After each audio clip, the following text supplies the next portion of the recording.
in this council, direct and guide our deliberations. We ask you to grant us with wisdom and sensitivity as we deal with the business of Central Goldfields Shire.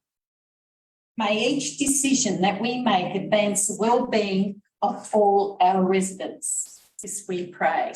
Amen.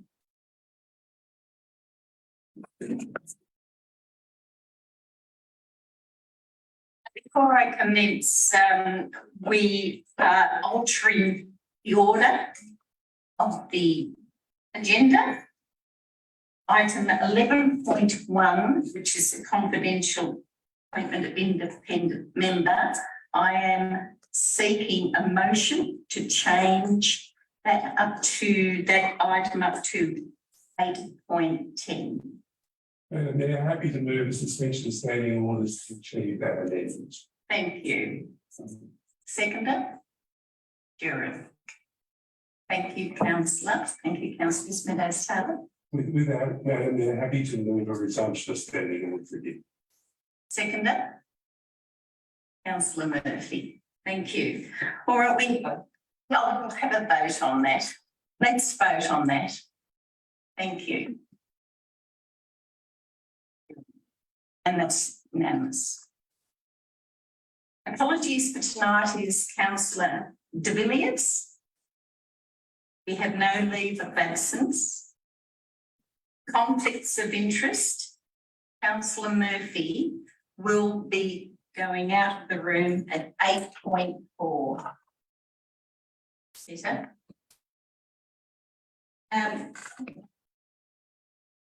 Yes, there are other conflicts of interest. I need to say why.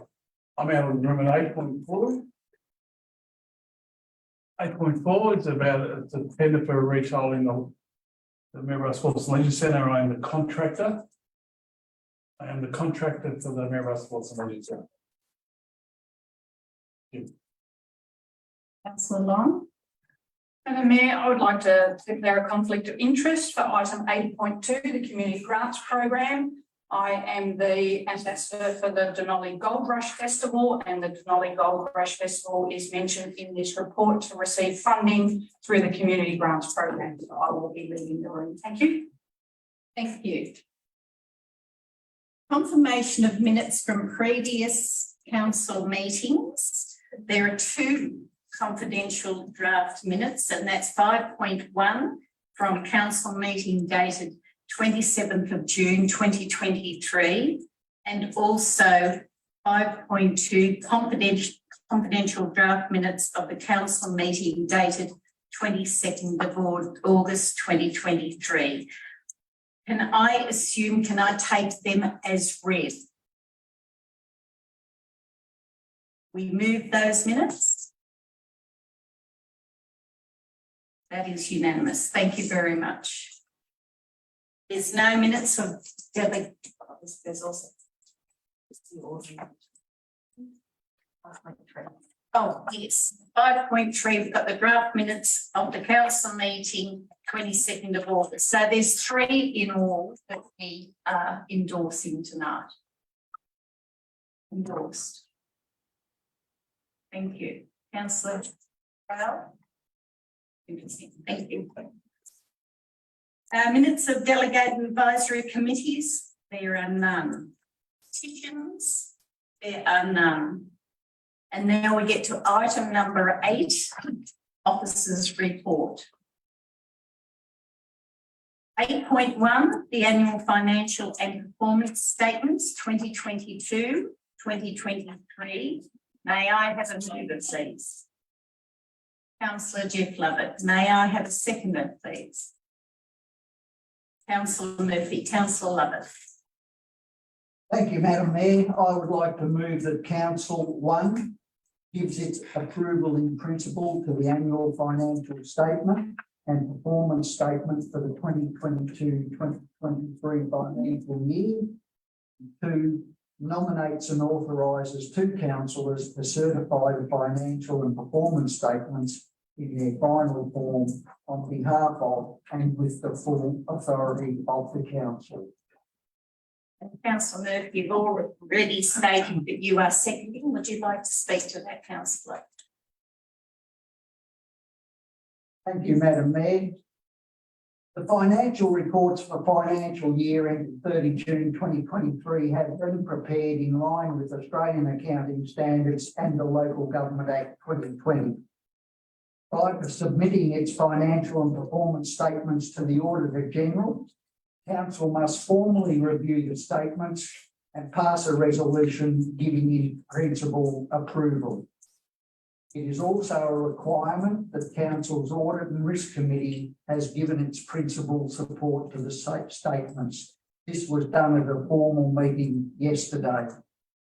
Cash balance as of 30 June 2023 was 16.7 million. Cash position of Council is strong and is expected to remain so into the future. The operating result for the period to 30 June 2023 showed a surplus of $4.8 million. Total income for the year was $41.6 million, which was 4.7 million higher than in 2021-22. From 2021-22, we carried forward 12.4 million of grants. This year, this balance has been reduced to 8.2 million due to the large capital works program, which has been both delivered and is underway. The 2022-23 budget included a capital works program of 19.4 million.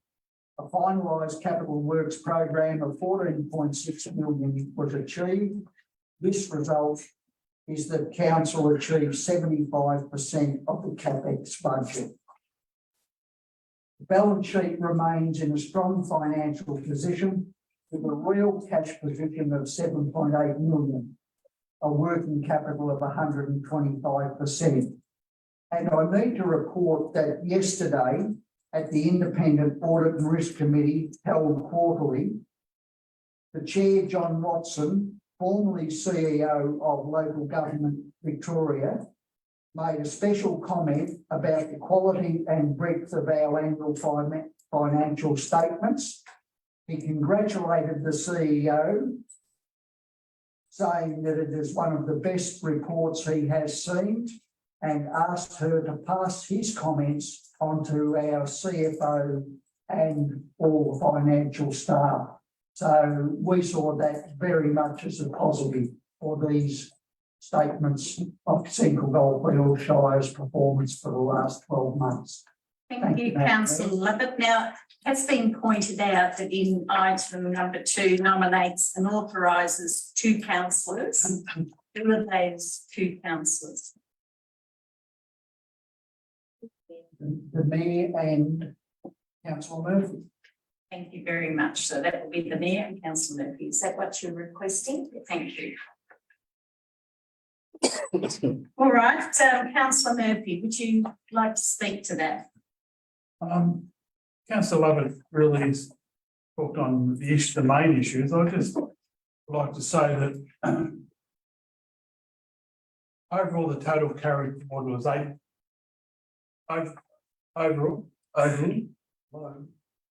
overall the carried forward was 8.2 million, which represents 3.9 million in operating and 4.3 million in capital grants. So this is the interesting part. The main projects that make up the carry forward amount of 11.7 million are flood mitigation and recovery, 1.3 million, Go Goldfield, 0.5 million, $500,000, Into Master Plan and School Readiness, 200,000, Culver Futures Progress, 200,000, Urban Opportunity Study, 200,000. There is a full list that we can have a look at. Also, the major ones in capital is the Goldfields Reservoir Stabilisation, 0.6 million, 0.6, so 600,000. The outdoor pool, 1.6 million, and Delio Nipple Records, 500,000, and the Rural Council Transformation, 500,000. what I would like at the end of the day, the real cash position is $7 million. Been doing these financials for the last 3 years. They just get a little bit better each year, pretty happy with it. I think we're going in the right directions. We've got some real money in the bank. We've got some real capital works happening and the real operating things happening. Fiscal, I think we're going really well, and I'm proud to be able to sign off on this when I have to sign off on it. Thank you. Thank you, councillor Murphy. Any other councillors wish to speak to this item? I will put the item. Those in favour?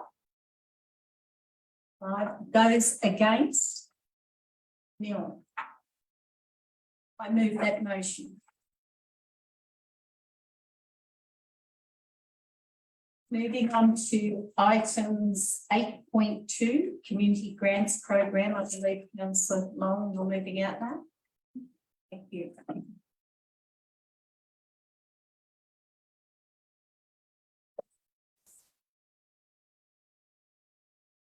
Purpose of this report is to provide with the council with a summary of the 2023-2024 Community Grants Program and to present a recommendation for recipient awarding of grant funding. Can I have a mover, please? Madam Mayor, Councillor Chris Meadows-Taylor. thank you, Madam Mayor. I'm delighted to move the officer's recommendation in this case. The council approved the recommendations of the awarding of funds for the 2023-2024 Community Grants Program. Thank you. Do I have a seconder? Councillor Murphy. Councillor Chris Meadows-Taylor, would you like to speak to this? Thank you, Madam Mayor. I would. This is always a joyful opportunity to recognise in a very practical way the partnership between council and community organisations and how we, in a practical sense, can support the incredibly valuable work they deliver. Now, this year we increased the amount of the funds available. A total of 46,000, which included 5,000 from the climate activation funding. We also made an important policy change to it. That is that we enabled past recipients, particularly those involved in community events, to have a further opportunity to apply again, recognising it's very difficult to get an event up and funded and not need funding the second year. It takes time. And I think in 2021, 2022, we were very, very fortunate in seeing 3 new events throughout the Shire. Denali Goldfields Festival, Maryborough Pride Festival and Light Up Talbot. And it is good to note that those were eligible to apply again, did apply and actually have been recommended for funding. And this is, look, overall it'd be wonderful if we could have put a 0 up for funding we have available, but we can't do that. Yes, there were 42 applications and $202,861 sought. We have a lot less than that, but it's good that we've been able to fund in whole or in part 19 applications to that value of $46,000. Also important to note that perhaps some of those applications really didn't sit comfortably with the community support program, but could potentially be funded through other ways. And that part of our process, our feedback process, will be that the officers will in fact speak with those organisations and encourage them into other areas that might be fruitful for them. But overall, I think this has been an incredibly successful activity. I thank the officers particularly. We set the criteria, we set the amounts in the budget, but there's been a lot of work by the officers to undertake some very detailed evaluation and present those recommendations to us. Some cases, the amount recommended is not the full amount, but we've been able to share it around between those 19 organisations.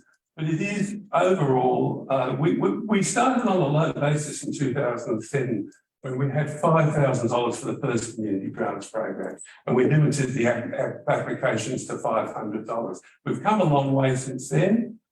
This continues to grow, this continues to be valued. This is another chapter of that partnership between council and community organisations. The amount allocated will be incredibly well received, and it's a delight to move the recommendation. I look forward to some very happy community organisations, and those that miss out, hopefully we can guide them to other ways that they can achieve their efforts. Thank you, Thank you. councillor. Seconder, would you wish to speak?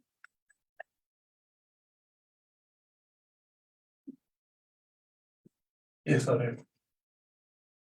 I want to really make sure that the gallery, the virtual gallery, really understand this is very transparent. Us as councillors really don't go near the making of decisions.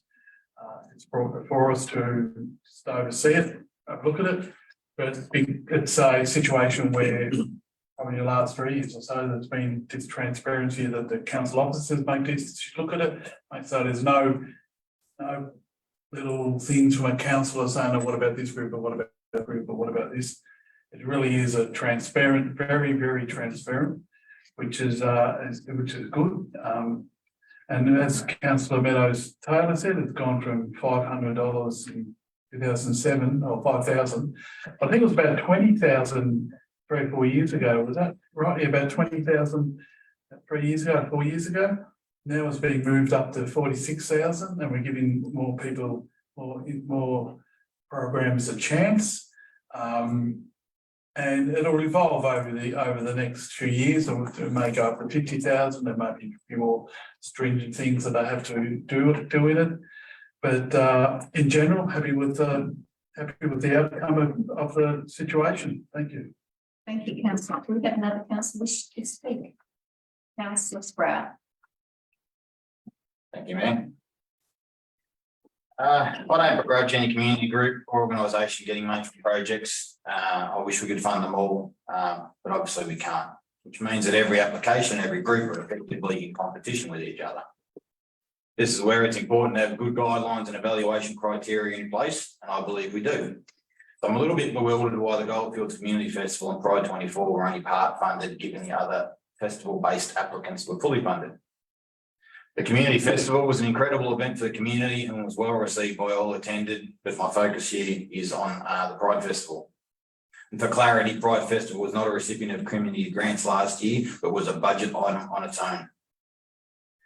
Let me start by stating that I'm not a member of Pride Goldfields or any associated group. I'm not on a board of any kind in relation to the LGBT community. I have no financial or member connections to any of the community organisations in the current grants round.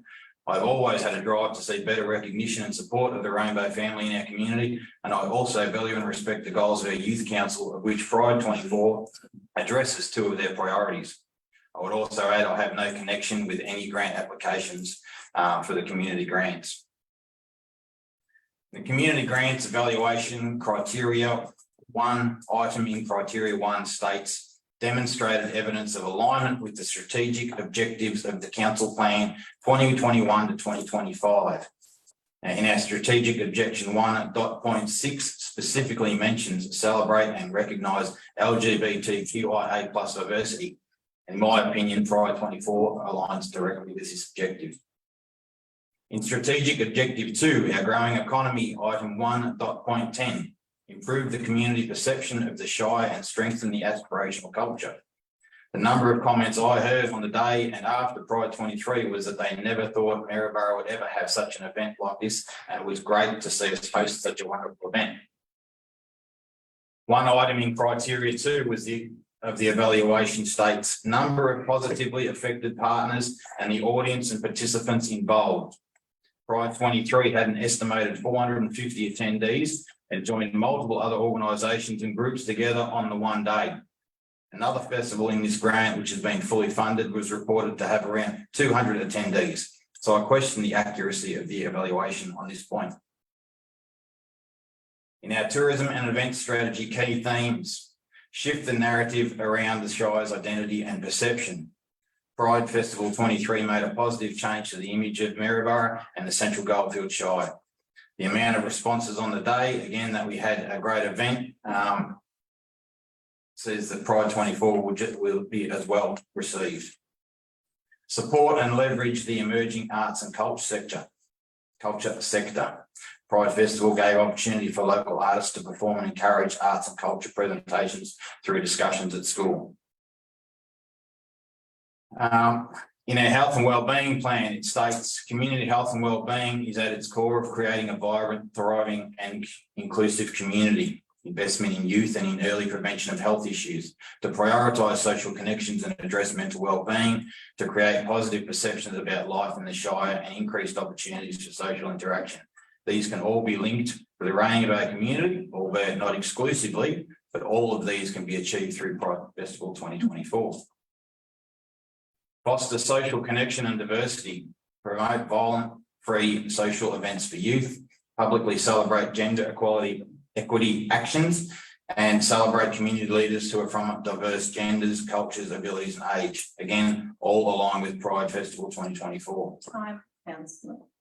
Okay, as I said, I'll just finish off here saying it's Pride Festival isn't about the LGBT community having fun. It's much more than that. It's community image, acceptance, education and care. Pride Fest shows some of our most vulnerable community members that we can be open and accepting. Pride offers exposure to those that aren't aware or who may have questions, but under the banner of a community festival. As I said at the start, I don't begrudge any community organisation getting funds, and I respect the people who have done the evaluations. And I admit I do not know their thoughts at the time of the evaluation, but I believe we've got it wrong this time. Thank you, councillor Brown. Any other councillors? Okay, I will put the motion. Those in favour of the motion? 1, 2, 3. In favour? Call out their names. Councillor Chris Meadows. No, just No, but sometimes I like to call that so we know. Those against the motion? Thank you. Well, it is unanimous.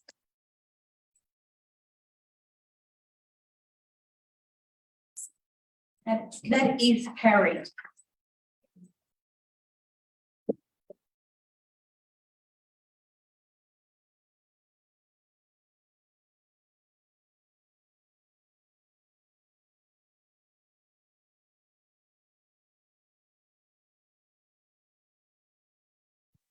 Eight point 3.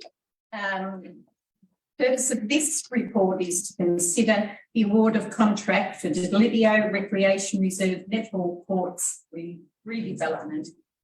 Works to Quantum Civil Proprietary Limited following a public tender process in accordance with Council's procurement policy. Do I have a mover, please? Councillor Elizabeth Long. Do I have a seconder, please? Yeah. Councillor Gerard Murphy, you had your hand up first. Thank you. Councillor Long, would you like to speak? Thank you, Madam Mayor. I would like to move that Council award contract G1816/23 Delidio Recreational Reserve Netball Courts redevelopment works to Quantum Civic Pty Limited for the sum of $990,000, including GST, and authorise the Chief Executive Officer to execute the contract and approve additional spend for contingency items or variations, if required, up to 20%, $198,000, including GST, above the contracted sum. Thank you, Councillor. Would you like to speak to the item? Yes, through the Mayor. It's my great pleasure to move this motion to award a contract for the Delidio Recreation Reserve Netball Courts redevelopment.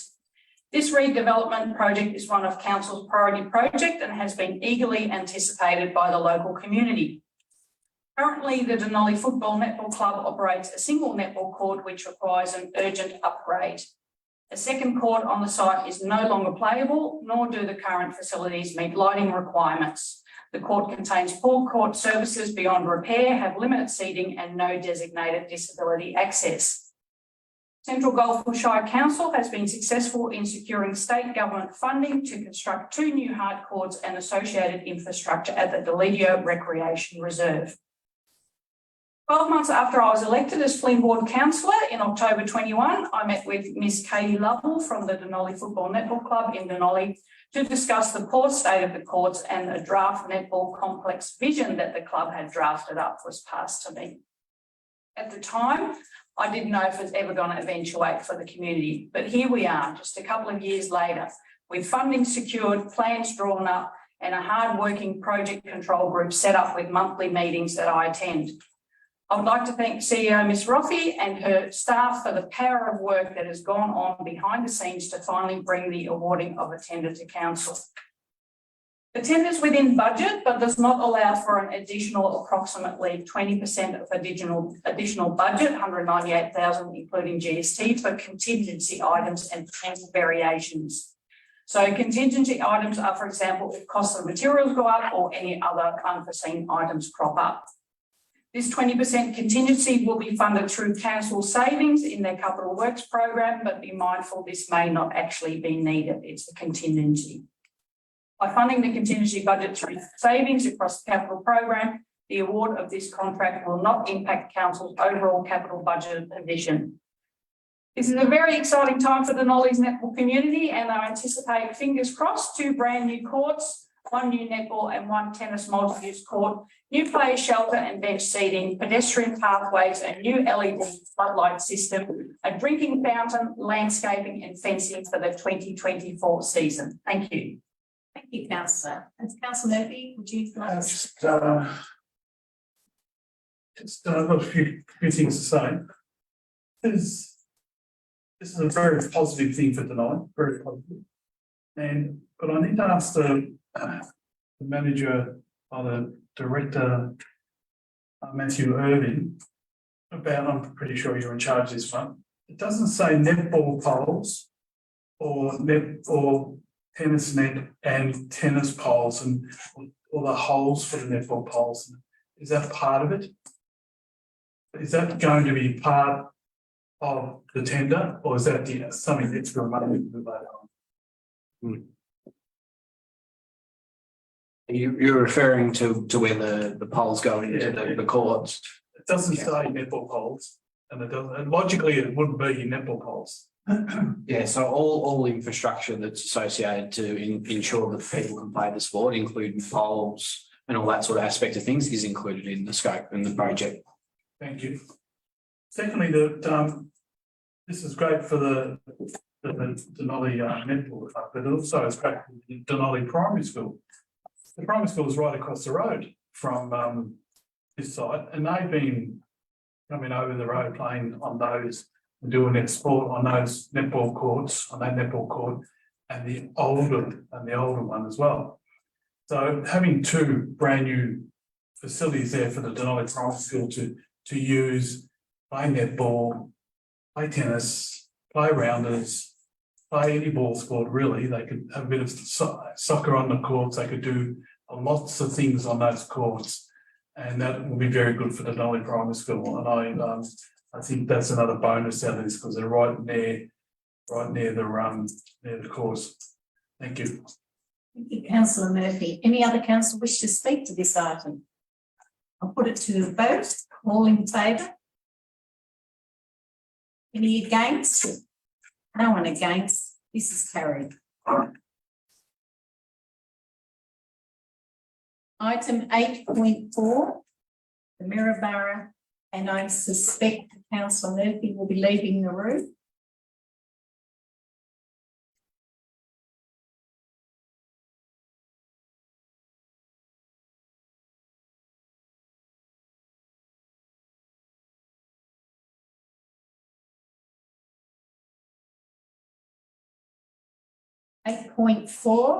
This report is to provide a recommendation to council in relation to contract G1783-23 Maryborough Sports and Leisure Centre pool retiling works as a result of undertaking a public tender process. Do I have a mover? Councillor Sproul. Thank you, Mayor. I'd like to move that council 1 award G1783-23 Maryborough Sports and Leisure Centre pool retiling works to On Time Development Proprietary Limited, ATF Wallace and Sons Family Trust for the lump sum of $599,610, including GST. And 2, authorise the Chief Executive Officer to execute the contract and approve variations or contingency spend up to the value of 20% of the total contract sum, being $119,922, including GST as required. Thank you, councillor Sproul. Do I have a seconder? Councillor Lovett. Councillor Sproul, would you like to speak to this motion? Thank you, ma'am. As we know from previous reports, our swimming pool assets need work to keep them safe and operational for our public. This contract is for tiling and replacement of the wet deck around the indoor pool. The toddler pool and learn to swim was included in the tender for market testing, but due to budget constraints has not been included in this contract. Given the increased patronage to the indoor pool due to the closure of the Olympic pool, it's paramount that these works are carried out so the facility can remain operational and for years to come.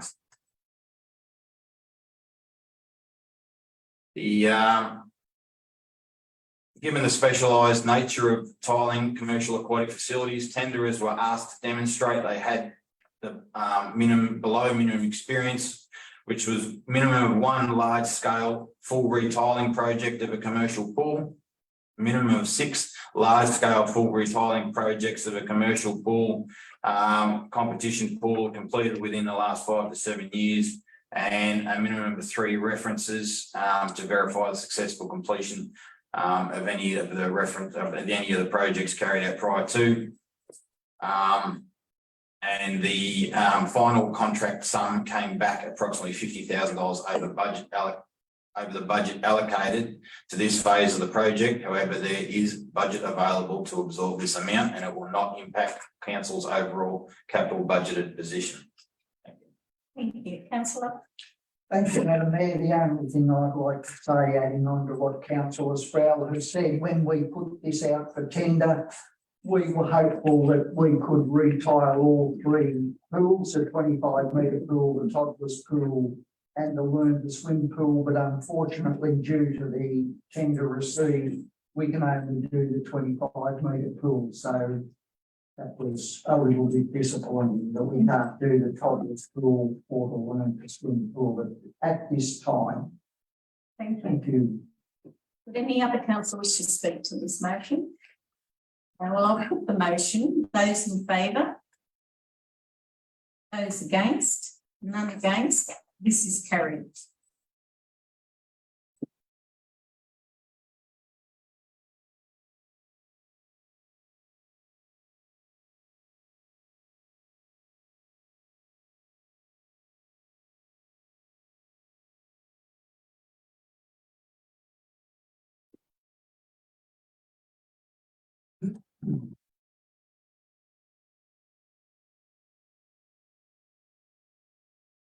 Item 8.5, the purpose of this report is to recommend the council award contract G 1775-233 waste curbside collection, acceptance and processing contract following the completion of a public tender process. Do I have a mover for this item?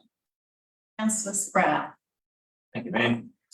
I move the recommendation that council awards the contract G 1775-23 waste curbside collection, acceptance and processing contract for Central Goldfields Shire Council to Waste Recyclers of Victoria Proprietary Limited as a schedule of rates contract for a period of 5 years at the contract price of $10,726,580. Thank you, councillor. Councillor Murphy. Second. Councillor Sproul, would you like to speak to the motion, please? Thank you, ma'am. I'd like to add that there was 2 submissions, one from Waste Recycling Services and another from Veolia Environmental Services that was non-conforming. Based on this, the panel decided not to further evaluate the Veolia submission as it was incapable of meeting the service requirements under the contract. While it would have been nice to have more than one conforming tender, it is with great pleasure that the recommendation is for continuing with our current and local supplier for this.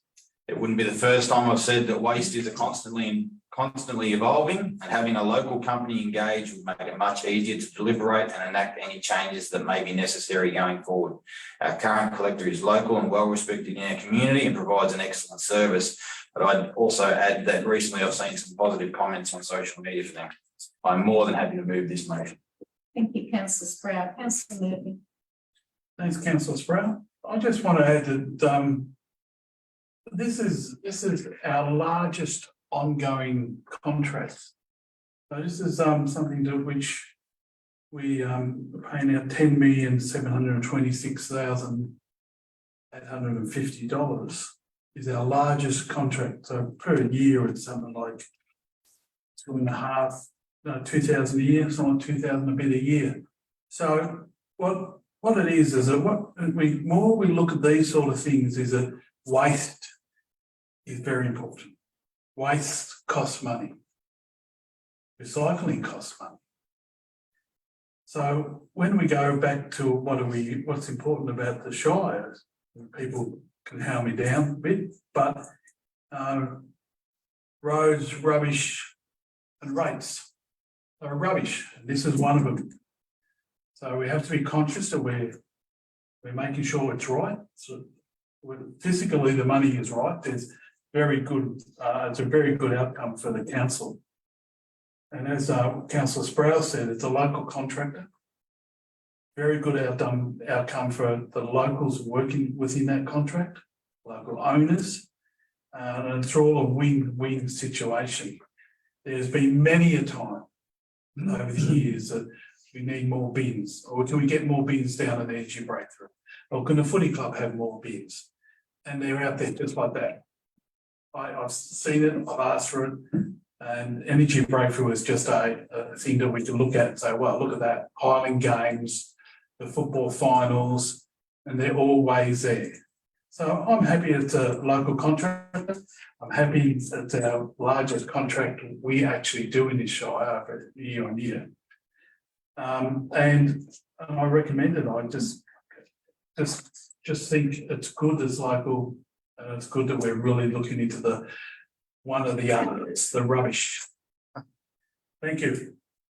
Is there anyone to speak against the motion? I will put the motion. Those in favour?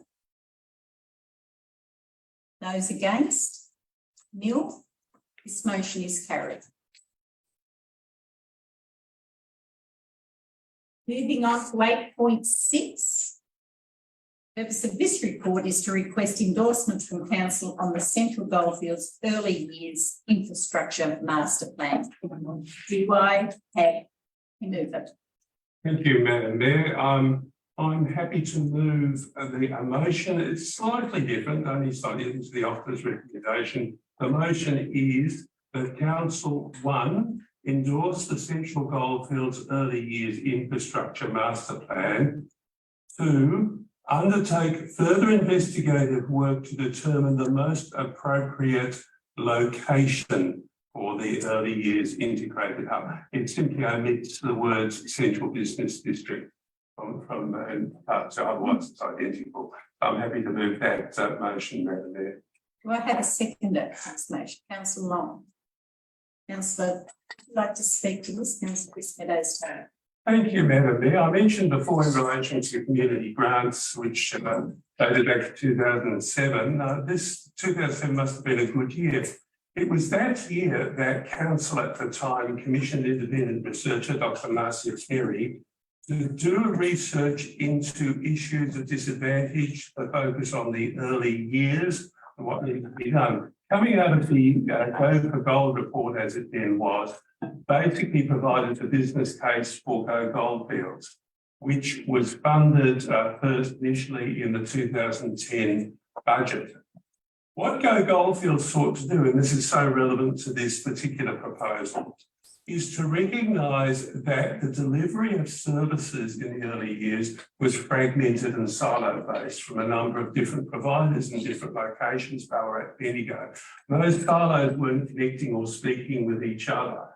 So the focus on Go Goldfields since that time has been on place-based approach around our specific needs with all the players working together. And I pay tribute to the emerging leadership provided by the collaborative leadership table and how well that's happened and all the players in that. So, and this has become, Go Goldfields over time has become a leader in Australia of place-based delivery of services. That's focused, of course, on the people and the organisations. There's a need similarly to connect the dots and connect the pieces for the infrastructure aspects of this in the early years. This is exactly what this master plan does. And you see the word crop up on a number of times, holistic, working together, hub and spoke. That in essence has been the basis of Go Goldfields in relation to organisation and people delivery. What this master plan does is recognise that we need to provide that connected hub approach, master plan approach in relation to infrastructure. And it sets out a detailed and comprehensive plan to do just that. This is a much needed development. It is an extension of all the good work done on Go Goldfields. Importantly, it is the critical next step of doing that and delivery to support the early years where we've been so much, to provide so much focus and delivery in such a key area. So it is a real pleasure to move this, to look towards its funding, to look towards, there's some issues to be decided in terms of site and funding location, but with this master plan as the basis, I have no doubt the right decisions will follow. The council will champion this as its guiding light to ensure that connected infrastructure support all our work in the early years. This is a critical next step. It's an essential next step, and it's a pleasure to move it. Thanks, Madam Chair. Thank you, Councillor Meadows-Taylor. Councillor Long. Thank you, through the Mayor. So when I'm not busy farming or attending to my councillor duties, I'm actually an early childhood educator. So I know firsthand how important early childhood education is to the young people in our Shire. And of course, this all came about when the Victorian government announced increased investment in kinder, including 15 hours of free 3-year-old kinder, which was implemented in 22, and 30 hours of free 4-year-old kinder for every Victorian child to be known as a pre-prep. So this report is super exciting. It really sets up the Shire for the next many, many years. And yeah, I think there'll be some real positive outcomes. Thank you. Thank you, Councillor. Are there anyone against this motion? No one is against the motion. I will now put the motion. Those in favour? That is carried. Thank you. 8.7. The purpose of this report is to present a proposal to name an open space in Wirrikee Rise as Cyril and Mira Martin Reserve. Do I have a mover for this motion? Councillor Jedflow. Thank you, Madam Mayor. I would like to move that Council 1 endorse a proposal to name the open space in Wirrikee Rise identified below as Cyril and Myra Martin Reserve for public consultation. 2, that the feedback period close at 5 p.m. on the 20th of October 2023. And 3, that a final proposal taking into consideration public feedback be considered for adoption at the council meeting scheduled for 28 November 2023. Do I have a seconder for this motion? Councillor Sprout.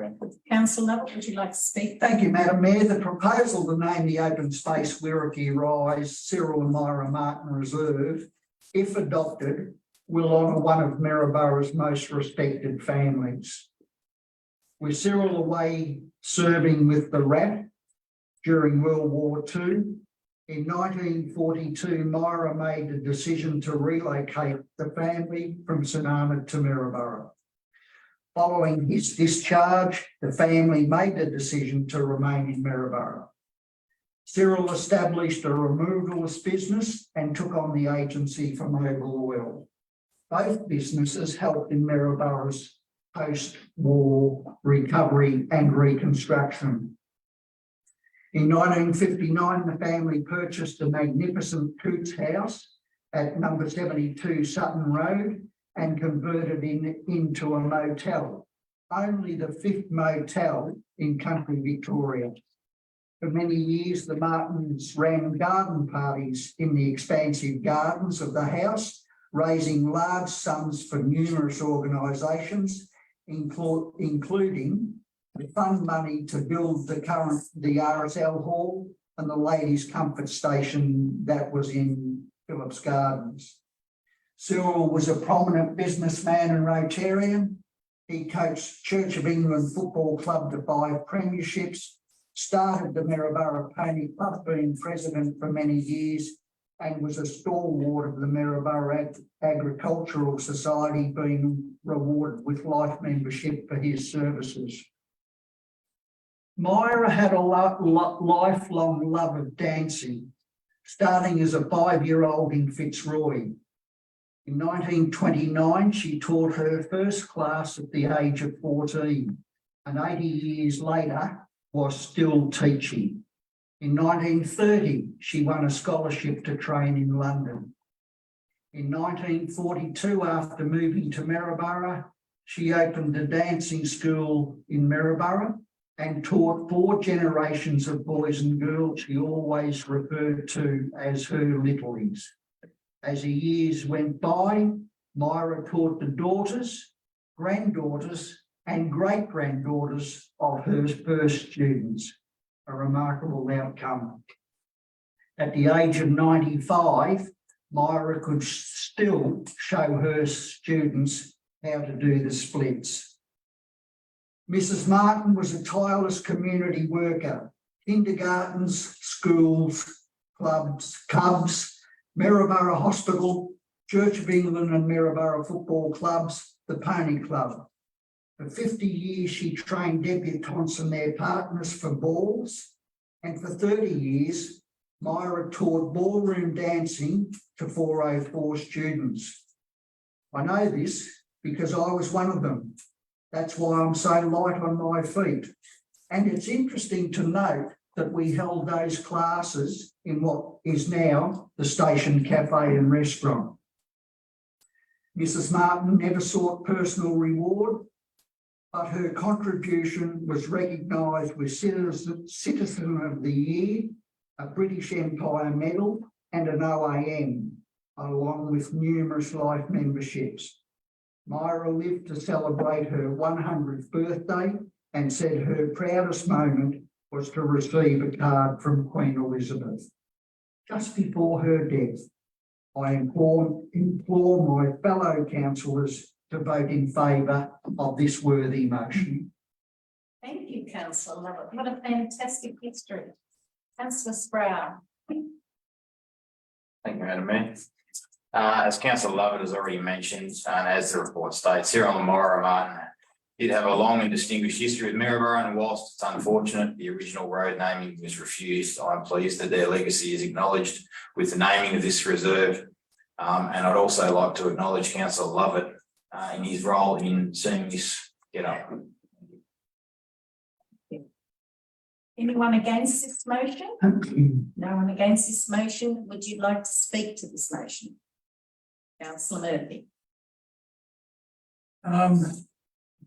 I came to Maryborough in 1962. I was born in Castlemaine, a wild colonial boy. And in 1974, I did my debut, and she was the teacher. And it was great. She was very, very good. She had a go at me because I was wearing these big high boots like the Bay City Rollers. She said, "How are you going to dance in them?" Well, I fell down the stairs and she said, "You can't dance in them, Jared," but I had to because I was there. So I have my memories of Mrs. Martin, as I call her, Mrs. Martin. And I think the community as a whole, there's people that go through our communities and they touch the community and they leave these marks. And we can look at a few others that go through and leave a mark. And what's happened is that Councillor Lovett has really pushed this keep this going from 2021 to do something, and we've actually come to that point. I'm happy to support it, and I just have fond memories of my time. Thank you. Thank you, councillor Murphy, and I myself was trained by Mrs Martin for my debut in 67. Thank you. Anyone else wish to speak to this motion? Councillor, could you do too? I don't think I can compete with councillor Murphy's rendition, and I've got to picture him in high boots and falling downstairs, but I won't even go there. But look, I saw Mrs Martin, particularly in the later years when she was well advanced, and during Deb Balls, then after we all did our Debs, different places. But one thing that always struck me is her capacity to cross generations. Here she was in her 90s, working with Debs and her partners, and you would think there was no gap, no distance, and she was able to inspire, to lead, and it was just joyful to see. And it's something that not many of us can do. You know, we talk about generation gaps. You know, seeing Mrs Martin in action, you have that capacity to cross those generation gaps, to continue to inspire, and in that's an inspiration for all of us. So what an appropriate recognition. Again, thank you to Councillor Glover and endorse Councillor Sproul's comments for the championing this. It's so well deserved. Thank you, councillor. I will put this motion. Those in favour of this motion? Those against? This motion is carried. Mayor, I'm going to stand up and I'm going to give her an ovation. Anyone wants to join me in that? Yeah. Thank you, Barbara. Thank you, councillor. 8.8. The purpose of this report is to consider a request for council to provide a letter of support for rezoning all land which forms part of the planning scheme amendment, Maryborough and District Hospital to public use zone Schedule 3 health community. Do I have a mover for this? No. Councillor Murphy. This is a recommendation. We write to the Victorian Health Building Authority expressing support for the rezoning of the Maryborough District Hospital site to public use zone 6 health and community. Subject to due process being followed in accordance with section 24 of the Planning and Environmental Act 1987. As described in the attached letter from the Victorian Health Building Authority, and full consultation with owners of directly affected and adjacent properties, including 6 Neilch Street, which is the church, and 5 and 7 Nightingale Street, which are 2 houses in Maryborough. Thank you, councillor Murphy. Do you have a second? Councillor Sproul. This is just a matter of course, so we can go through to the state government to rezone it. We are doing this, so we're involved, and I think it's important to be involved and to understand, tell the community we're involved, not just hand it over to the state to do. So it's a rezoning. It's pretty much the areas of the Clarendon Street, the Clarendon clinic next to it, the old council offices, and the Big Grove Road. So and that area there, and where the new the old nursing was, which is the short stay for nurses and doctors, and that on the corner there, and the 2 car parks behind. So all of that has to be rezoned into the health and community use subject. So it's really just a matter of, yes, tick it off, move on, and let's get on with it. Thank you. Councillor Sproul. Nothing further to add. Thank you, Mayor. Is there anyone against this motion? No one against the motion. I will now put the motion. Those in favour? That is carried. Moving on to 8.9. Purpose of this report is to seek adoption from council of the updated CEO employment matters policy and to also initiate an expression of interest process to fill the currently vacant chairperson role, the CEO Employment Matters Advisory Committee. Do I have a visit? Thank you, Madam Mayor. That's Chris Meadows Taylor. I would be delighted to move the officer's recommendation that Council 1 adopt the updated CEO employment and remuneration policy, and 2 support the proposed expression of interest process. The vacant chairperson of the CEO Employment Matters Advisory Committee through a selective end process. Thank you, Councillor. Do I have a seconder? Councillor Lovett. Councillor Meadows Taylor, would you like to speak? Thank you, Madam Mayor. One of the important changes that the Local Government Act 2020 provided for was to recognise that in the past, some of the appointment processes, review processes for CEOs across the sector had been irregular and not best practice. And so what the 2020 Act did is require a process for councils to put in place and a policy which dealt with that concern and enabled good practice, best practice. And part of that was to have an independent person appointed to the committee that would bring considerable expertise in the matter to guide the committee. That process, I believe, has worked incredibly well in this council. And the policy is not unique to this council. I sort of wonder sometimes who's copied who, but I think that the indication that the policy is fairly standard is because it's a good policy and works so well as it has here. And I do pay tribute to our departed, or having departed, not of this life, thank goodness, but departed of this council in his role, Mr. Chris Eddy, who has been a power of good advice, good, sensible advice, guidance, and has just done a brilliant job. And so he's not short of other opportunities and things to do, and he's completed his task here. What this policy does is it's actually overdue for review. We do have to review these policies from time to time. There are some legislative changes we need to update, which would have been proposed for updating here.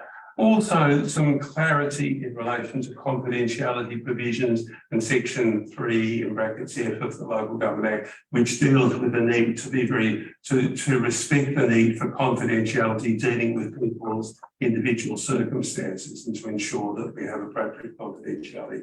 So this is an updated policy that works well. Importantly about this policy, Madam Mayor, this is in no way an abrogation of council responsibilities. The advisory group, this panel, which is an advisory group, works, and there are 3 councillors, yourself, Madam Mayor, the councillor and myself, working with the expert and working with the CEO to work through in detail and have some quiet, sensible, thoughtful discussions on key issues, which then are considered by council. And council make the decisions. That I have to make that very, very clear. It is not a decision-making body, it's an advisory body, but it does provide that opportunity for quiet reflection, consideration, which is, I think, entirely appropriate. This is a process that's worked well. This is a review that needs to be undertaken to updated. This will be a policy, I think, that will continue to work well. Hopefully, we will get through the expression of interest process a new chairperson of similar standard and to Mr. Eddy, and this process will go from strength to strength. Thank you. Councillor. Councillor Lovett, would you like to try? Thank you, Madam Mayor. I endorse everything that Councillor Meadows Taylor has just said, and I would just like to add my personal thanks to our departing chairperson. The experience and expertise he brought to the table, I think is going to be very hard to match, and he leaves very big boots to fill. And we as a council have certainly benefited from his interest and expertise. Thank you. Totally agree, councillor Lovett. Anyone against this motion? I will now put the motion. Those in favour? The motion is put. Thanks. Moving on to now 8.10. Purpose of this report is for council to appoint the recommended applicant from their process for the recruitment of an independent audit and risk committee member following the resignation of Linda McNeil. Do I have a mover? Councillor Lovett. Thank you, Madam Mayor. I would like to move that Council 1 thanks Ms Linda McNeil for her contribution to council as an independent member of the Audit and Risk Committee. 2, notes the selection process undertaken as per the Audit and Risk Committee Charter.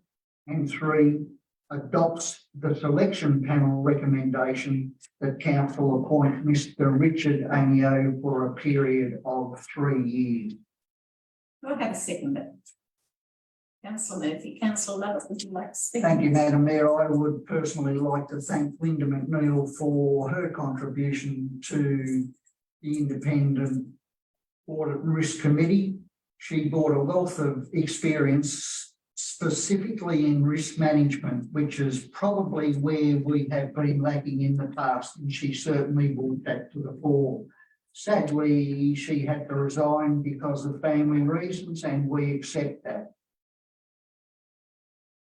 Her position was advertised widely, and a number of quality applications were received. The chairman of the Audit and Risk Committee and the CEO went through them and got it down to 3 people to be physically interviewed.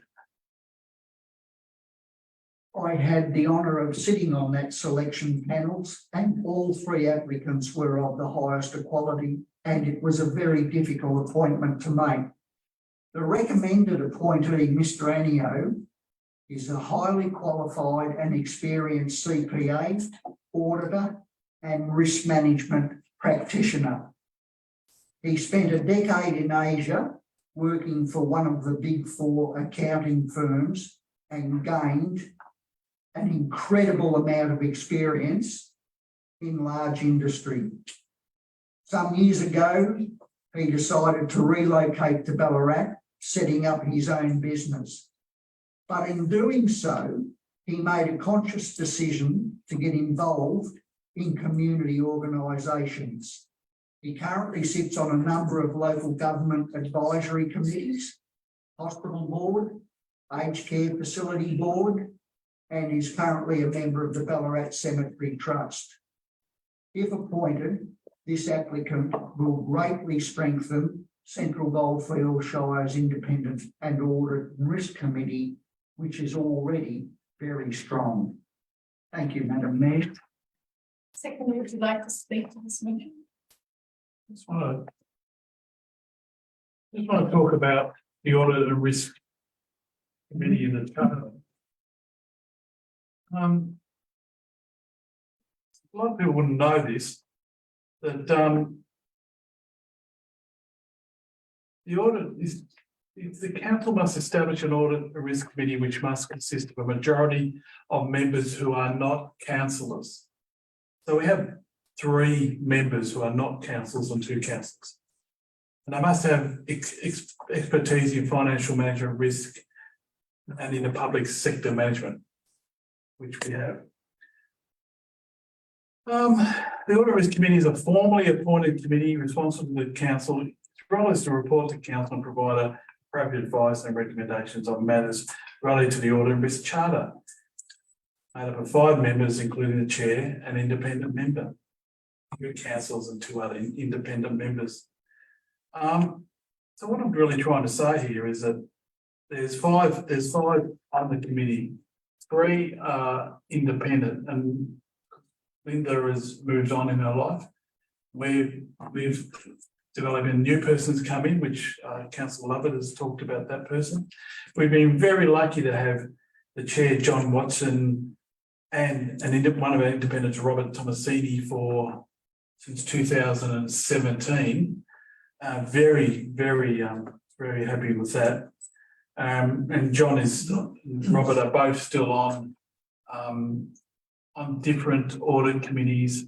And John works with councils as mentors and that sort of thing. So I'm happy to say that this person that we've recommended, we're very happy with, and that we should go, I'd like to say to the council as we go forward with this person. Thank you. Anyone against this motion? Anyone wish to speak to this motion? With that, I'll put the motion. Those in favour? Those against? This is carried. We now move on to item 9.1, which is a notice of motion by Councillor Jeff Lovett. Thank you, Madam Mayor.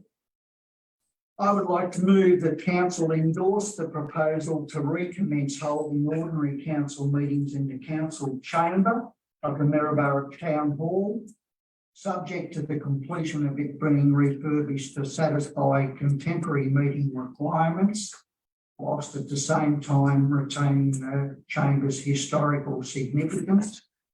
And two, that funding be sourced to enable the revitalisation of the Maryborough Town Hall to enable it to be reopened for broad community use. Thank you. Right, I have a second. Councillor Chris Meadows Taylor. Councillor Lovett. Thank you, Madam Mayor. I'm actually quite nervous about this because it's an issue that is close to my heart.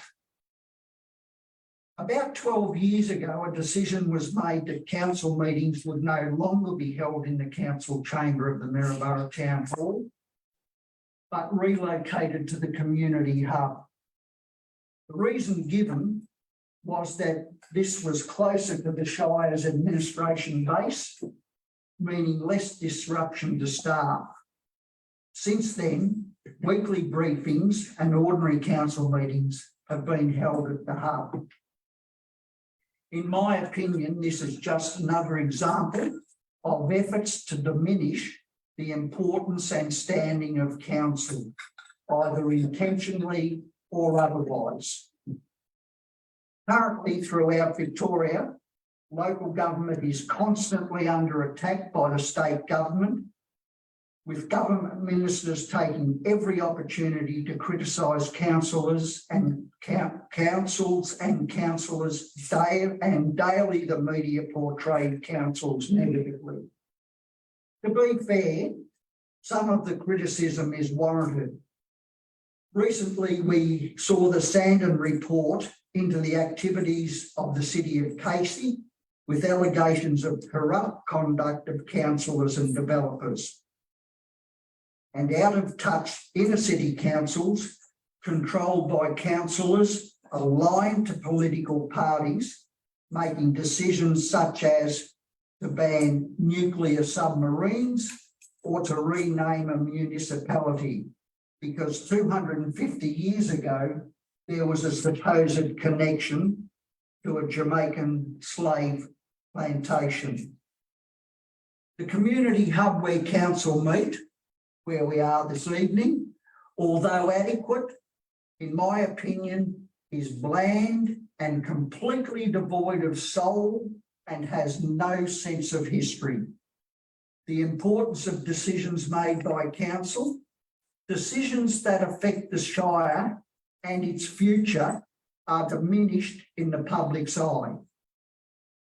My firm belief is that a return to the formal council chamber will not only enhance council meetings, but will bring a sense of occasion to the proceedings, albeit in a chamber fitted out to satisfy contemporary meeting needs.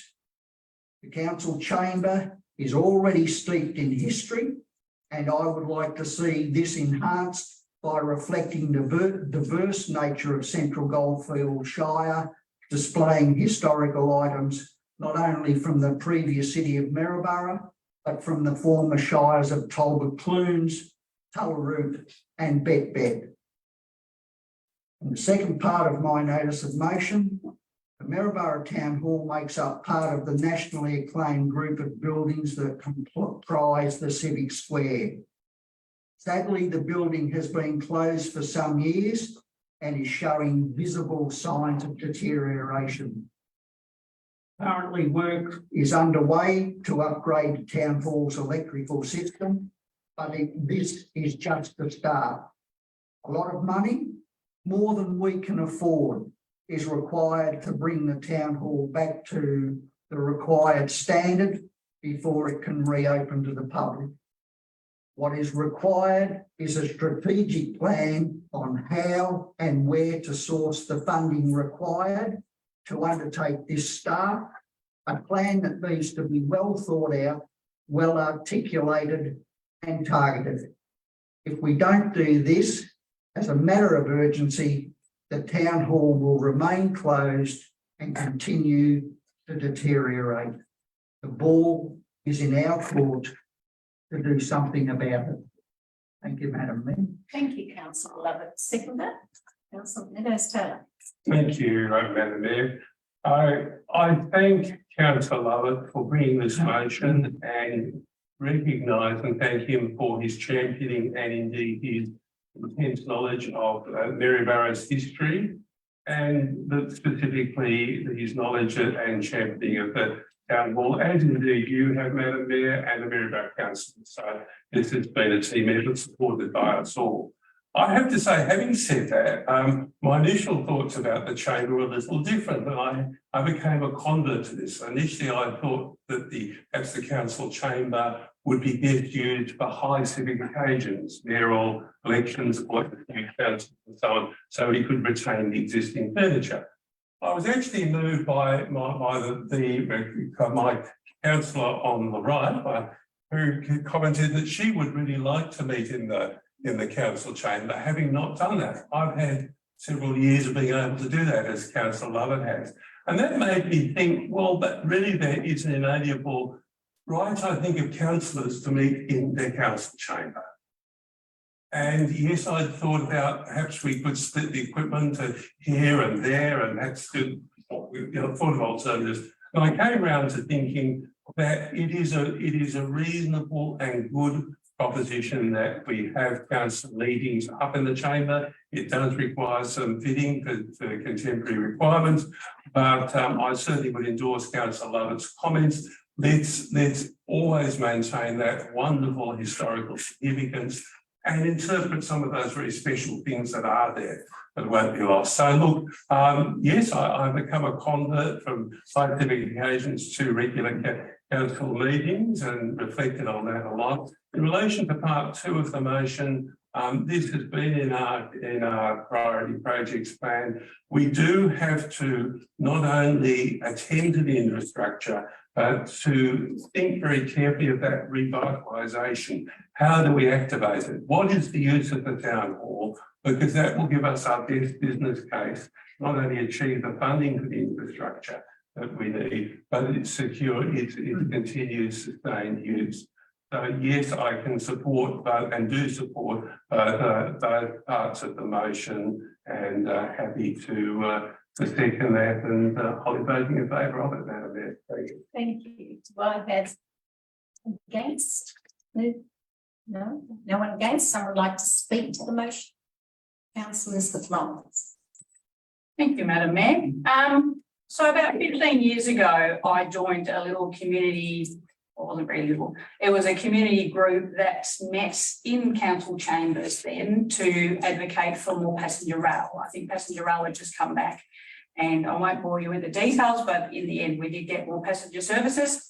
But back then I was in awe of the room and just the history and the photos and the furniture. And little did I know that here I am sitting here as a councillor, and when my colleague Councillor Lovett brought up that perhaps, we should consider this, I was very positive about that, as Councillor Meadows Taylor just stated. I think we owe it to the people that have gone before to make this happen. The decisions that have been made over many, many years, and some of them would have been incredibly difficult, but some would have been very satisfying. And for me to have the opportunity to be able to sit in those chairs and make, similar very important decisions would be something I would welcome. Thank you. Any other councillor? Councillor Murphy?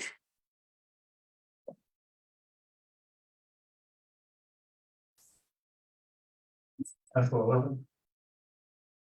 Well, I was one of those, bit like Chris, I suppose, soothsayers, we went and had a look at the town hall for the first time in a couple of years. We went in and had a look and I was crying, really. And we went upstairs and had a look at the room and I'm going to get rid of this table. This table here has been here for 100 years. I'm not doing that. Well, in my head. Those chairs, they've been there for X and that's been there for X and that's been there for X. And I just walked out and said, no, that stays like it is. And the more I come and looked at it, I talked to Jeff, Mr. Councillor Lovett about it, and the more I thought about it and the place itself and how we can get more use out of it, I've come around to thinking well, there has to be more use out of it. And this, what Councillor Lovett has put up as a motion that actually pushes us forward, moves us to a situation of getting things done.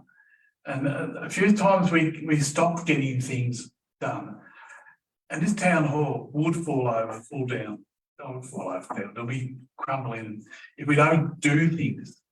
Whilst we got funding for the lighting system to upgrade it because it was dangerous, there's still funding to do the town hall. And as Councillor Meadows-Taylor is, a plan is needed. What is the town hall used for now? How are we going to use it? Now, I need to also remind councillors and the gallery that there's the lift. The lift was put in about 2008 or 9, is that right? About 2010. Yeah, and that was that under because Norm Rasmussen needed to get up there, or Well, it was through you, Madam Mayor, there was a requirement at the time, state legislation that council meetings had to be accessible, so we had to comply with that's that. Lawrence Spears. Thank you, Councillor Meadows-Taylor. So there is a lift there. We can get up there. We can do that.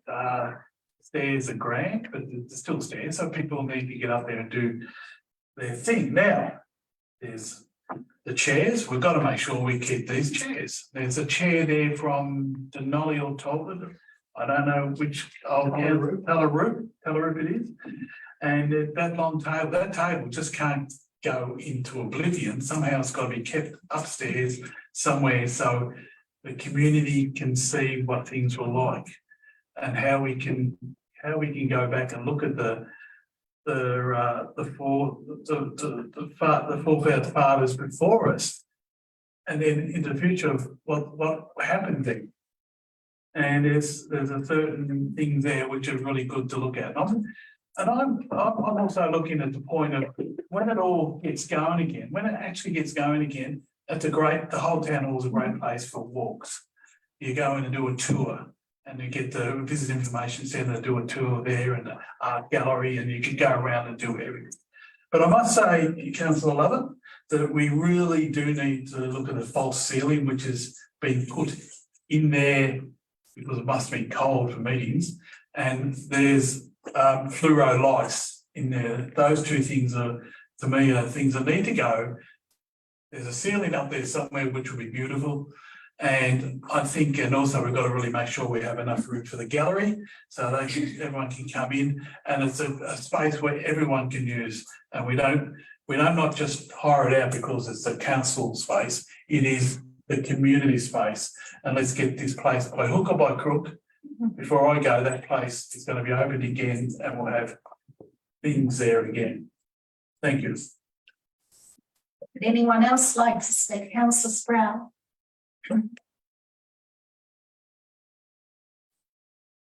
Thank you, Mayor. When this first came up for discussion, it was mentioned that once the town hall was closed, the council meetings would move to the hub temporarily until we fix the electrical issues. The electrical issues are due to happen soon, and in so our time for a temporary move must close. I welcome the move to hold meetings at the town hall, but most importantly, the town hall must be repaired to enable use of the whole hall for the community and not just council meetings. So I welcome Councillor Lovett's motion. Thank you, councillor Sproul. We have a beautiful historic town hall steeped in history. The chambers are a regal symbol of leadership. We as a community deserve this. I'm going to put the motion. Those in favour? Those against? None. This motion is carried. Thank you. Can I sing a song? Because I was on stage there in 1976. Well, can we finish the meeting? Come on. Thanks. Well, that's it for the evening. There's nothing else. There's no confidential business because that was withdrawn. So at this particular time, I close the meeting. Thank you very much to the gallery for joining us and also the virtual gallery. Thank you.